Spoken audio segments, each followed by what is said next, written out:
प्रिय मित्रों, public reporter में आपका स्वागत है। बिजनेस ऐसा है कि कभी हमारी आमदनी अच्छी होती है तो कभी बुरा। बड़े बिजनेस वालों को अगर हमारा चीनी या दाल का भाव 1 रुपए या 2 रुपए ज़्यादा हुआ तो कोई फर्क नहीं पड़ता, मगर मध्यम वर्ग और निम्न मध्यम वर्ग के लिए बहुत प्रभाव पड़ता है।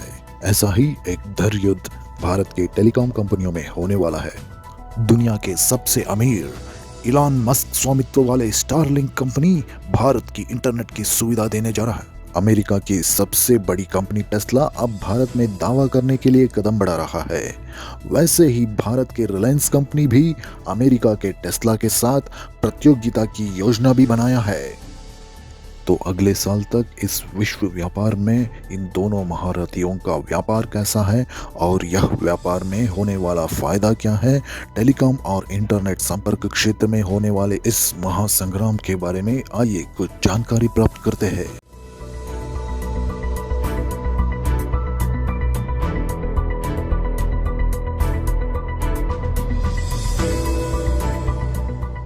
दो 2016 में जियो ने इंटरनेट में एक क्रांति की शुरुआत की। 150 रुपए में 1 GB डाटा महीनों भर इस्तेमाल करने वाले भारतीयों को प्रतिदिन 2 GB डेटा देना शुरू किया जियो। बाद में दूसरी कंपनियां भी यही रास्ता अपनाया। अब तो भले ही आप किसी कंपनी का डाटा प्लान को देखें, फिर भी आपके पास दिन में 1.5 या 2 GB डाटा मिलेगा। ये क्रांति जियो ने आरंभ किया, ये तो हर कोई जानता है। जियो ने अब हर घर के लिए इंटरनेट और डीटीएच का सुविधा देने जा रहा है। इस समय जियो को प्रतिद्वंद देने के लिए दुनिया के सबसे अमीर इलॉन मस्क स्वामित्व वाले स्टारलिंक कंपनी भारत की इंटरनेट की सुविधा देने जा रहा है। स्टारलिंक कंपनी 2022 में सेवा शुरू करने के लिए बुकिंग भी आरंभ किया है। भारतीयों के मन को बखूबी जानने वाला स्टारलिंक कंपनी इंटरनेट के लिए लगभग $99 प्रति वर्ष तय किया है।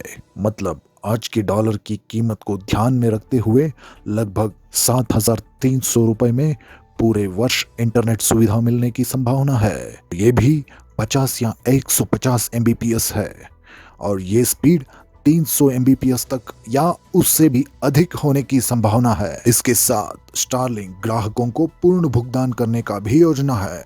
मतलब अगर ग्राहक बुकिंग करने के बाद ये सेवा नहीं चाहिए तो अपना पूर्ण पैसा वापस दिया जाएगा। वर्तमान में अभी भारत के मुंबई, दिल्ली, कोलकाता, हैदराबाद, बेंगलुरु, चेन्नई और देश के महानगरों में ये सेवा शुरू होने वाला है। तो फिर अब से जियो के साथ स्टारलिंक भी प्रतियोगी बन गया है। इसका फायदा ग्राहकों को मिलने वाला है, इसमें कोई संदेह नहीं।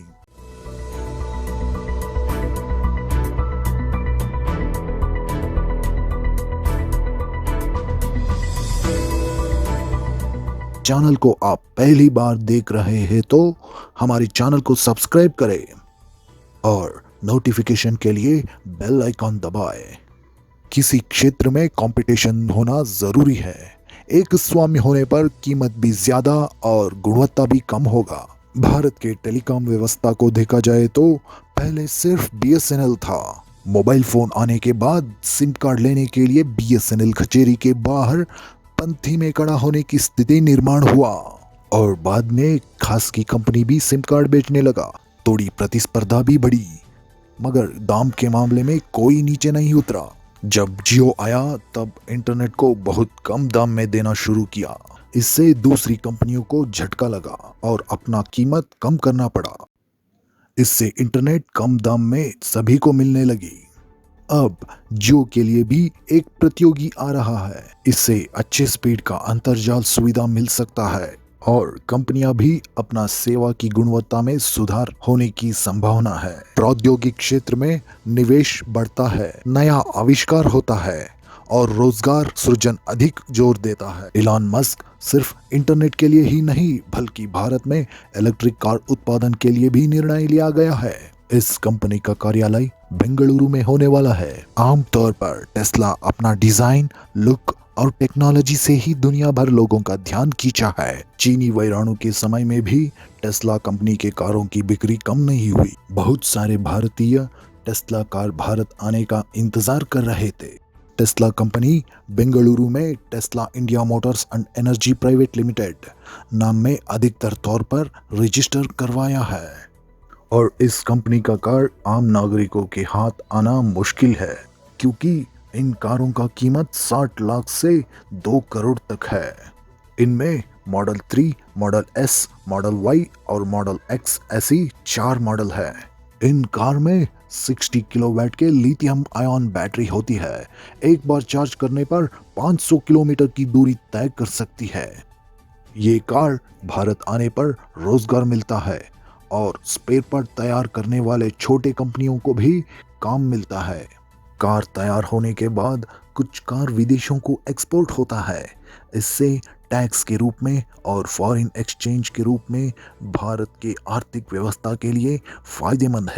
अगर टेस्ला कंपनी भारतीय मार्केट को अधिक अध्ययन करने के बाद यही कंपनी सस्ती इलेक्ट्रिक कार बनाने की संभावना है।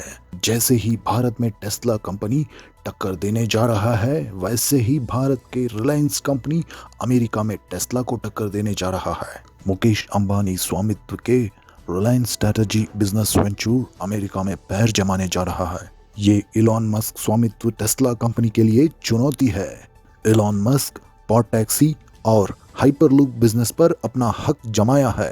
अब इन दोनों बिजनेस पर मुकेश अंबानी स्वामित्व रिलायंस अपना अस्तित्व बनाने जा रहा है। एक तरफ से ये एक गौरव की बात है।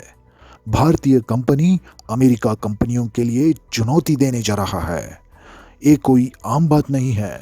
एक तरफ टेस्ला भारत का रिलायंस को चुनौती दे रहा है, तो दूसरी तरफ भारत का रिलायंस अमेरिका में चुनौती देने जा रहा है।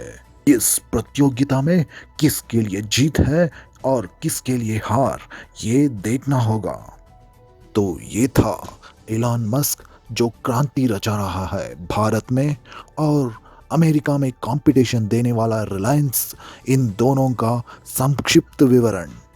अगर इस वीडियो से आपके लिए थोड़ी सी भी जानकारी मिला तो एक लाइक दीजिए। आपसे फिर मुलाकात होगी एक इंटरेस्टिंग विषय के साथ।